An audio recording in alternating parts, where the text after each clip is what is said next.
Guys, welcome back sa aming YouTube channel. For today's video guys, nandito tayo sa Kabikulan. So sumama tayo, first time natin na nandito. Ngayon guys, sobrang sakit ng aking katawan kasi gawa ng masyado pala malayo. Akala ko wala nang katapusan. Sobrang layo. Yan. Ayan pala yung tindahan ng nanay ni Abel Pax Vlog. Guys, dito tayo ngayon.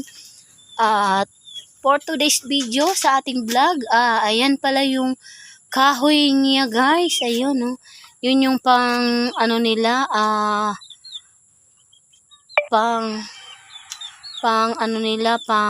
sa lutuan.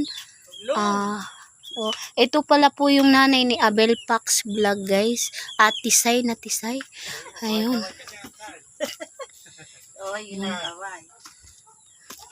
Medyo tahimik yung lugar. Ayun guys, oh. Ito, parang papaya, oh. Yan mo. Ito, parang papaya, oh. Ito pala, may hinog na papaya dito guys. Ayun, oh. Tapos may manok na pangsabong. Ayun, pangsabong siguro yan kasi gawa ng kung baka tutukain. At saka ayan yung aso, oh. Nakakatakot yung aso na yun guys. Ayan. Tapos marami silang tanim guys.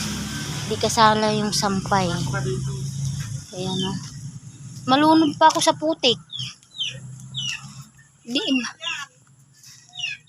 Ito pala, oh.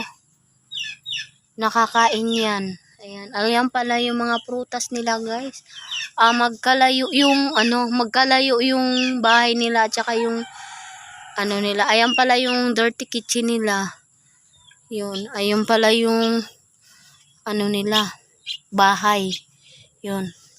Kasama-sama na yung mga sampay-sampay. Ayun. Ayun guys. Thank you guys. God bless.